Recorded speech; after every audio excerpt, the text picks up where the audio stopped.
자, 오늘은 대한민국 최초의 국산 항공기, 바로 KT-1 웅비에 대한 이야기를 해볼까 합니다.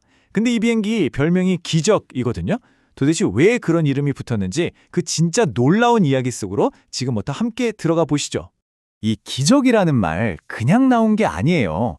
당시에 해외 전문가들이 한국의 정말 작은 연구팀이 와, 저건 불가능한데? 싶은 도전을 하는 걸 보고는 딱 한마디를 던졌다고 합니다. 바로 미라클, 기적이라고 말이죠. 아니, 항공산업 기반이 거의 없던 나라가 어떻게 세계 시장에 내놓을 만한 비행기를 만들었을까요? 진짜 궁금하지 않으세요? 그 답을 찾으려면요, 시간을 좀 거슬러 올라가야 합니다. 바로 1980년대, 어떤 절박한 필요가 이 거대한 꿈을 꾸게 만들었던 바로 그 시절로 말이죠. 자, 때는 1980년대입니다. 당시 우리 대한민국 공군이요, 아주 심각한 고민에 빠져 있었어요.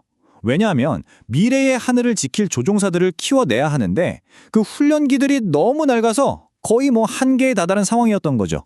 그래서 나온 해결책이 아주 대담했습니다. 그냥 다른 나라에서 최신 훈련기를 사오는 게 아니라 야, 이거 우리 손으로 직접 한번 만들어보자. 이렇게요. 이 담대한 도전이 바로 KT-1 웅비 프로젝트의 위대한 첫걸음이었습니다.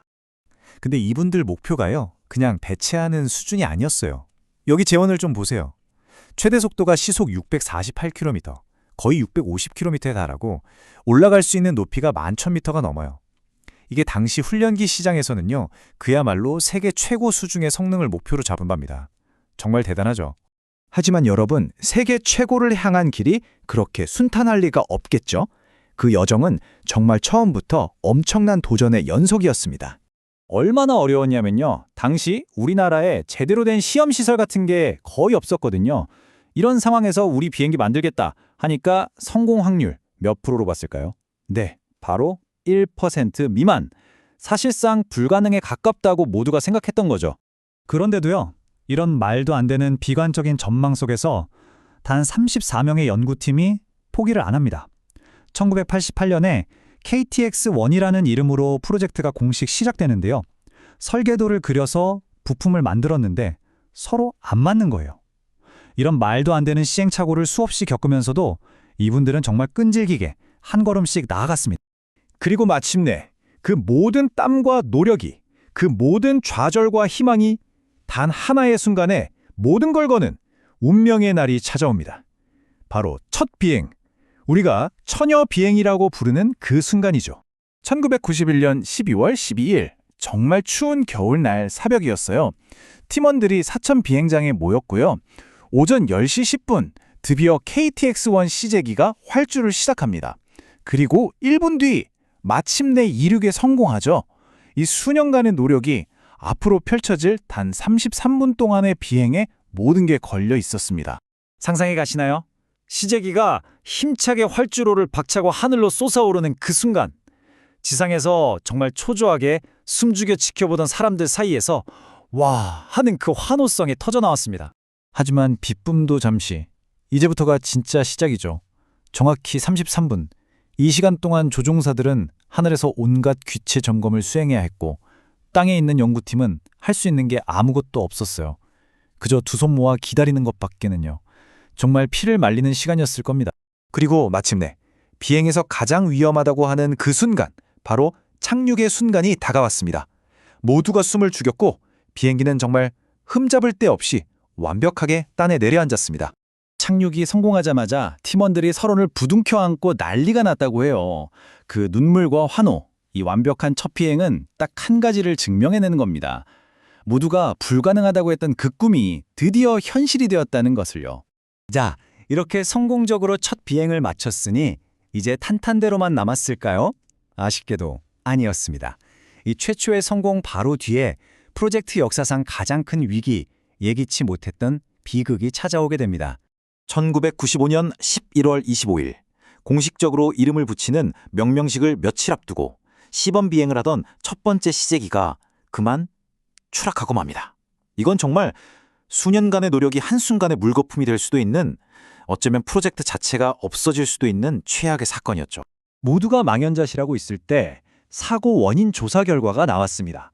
그런데 결과가 정말 놀라웠어요. 추락 원인이 우리가 만든 비행기의 설계 결함이 아니었던 겁니다. 바로 납품받은 사출 좌석 시스템의 기술적 결함 때문이었던 거죠. 이게 정말 천만다행이었어요.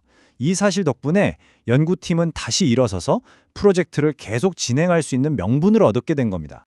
자, 이렇게 가장 큰 위기를 극복해냈습니다. 이제 프로젝트는 시제기 단계를 넘어서서 국민 앞에 자랑스럽게 선보일 수 있는 양산형 비행기를 만드는 마지막 단계로 힘차게 나아갑니다. 1997년에 최종 개발이 승인되고요. 98년에는 서울 에어쇼에서 대중에게 처음으로 그 모습을 드러냅니다. 그리고 2000년 11월 3일 드디어 첫 양산기가 공식적으로 출고되고 2001년부터 우리 공군에서 활약하게 되죠. 이 모든 고비를 넘고 드디어 KT-1이라는 정식 이름을 얻은 비행기가 세상에 나온 겁니다. 이 출하식에서 프로젝트 초창기부터 함께했던 많은 엔지니어와 개발자분들이 기쁨의 눈물을 흘렸다고 합니다. 그럴만도 하죠. 10년이 넘는 세월 동안 불가능에 도전했던 그들의 땀과 노력이 드디어 결실을 맺는 순간이었으니까요. 그 어떤 말보다 이 눈물이 모든 걸 설명해 주는 것 같습니다. 자, 그럼 이제 우리 공군에서 잘 쓰이게 됐으니 KT-1의 이야기는 여기서 끝일까요? 아닙니다. 오히려 이건 훨씬 더 큰 이야기의 시작에 불과했습니다. 보세요. 인도네시아, 터키, 페루. 2003년에 인도네시아에 17대를 수출하는 것을 시작으로 KT-1은 정말 아무도 상상하지 못했던 일을 해냅니다. 바로 대한민국 역사상 최초로 수출된 국산 항공기가 된 거죠. 그러니까 KT-1이 갖는 의미는 정말 커요. 우리나라 항공우주산업에 새로운 시대를 열었고 우리도 이런 첨단 기술 제품을 만들 수 있다는 걸 전 세계에 증명해 보인 거죠. 이걸 바탕으로 KA-1 같은 공격기도 만들게 됐고요. 결국 KT-1은 그냥 비행기 한 대가 아니라 대한민국 항공우주산업 전체를 세계 무대로 쏘아올린 아주 강력한 로켓 같은 존재였던 겁니다. 성공 확률 1%도 안 된다던 그 꿈이 이제는 전 세계인의 하늘을 나는 자랑스러운 수출품이 되었습니다. 이 KT-1 웅비의 이야기는 우리에게 아주 중요한 걸 말해주죠. 열정과 끈기만 있다면 불가능은 없다는 것을요. 대한민국이 하늘로 내디딘 위대한 첫걸음, KT-1. 과연 우리의 다음 도약은 무엇이 될까요?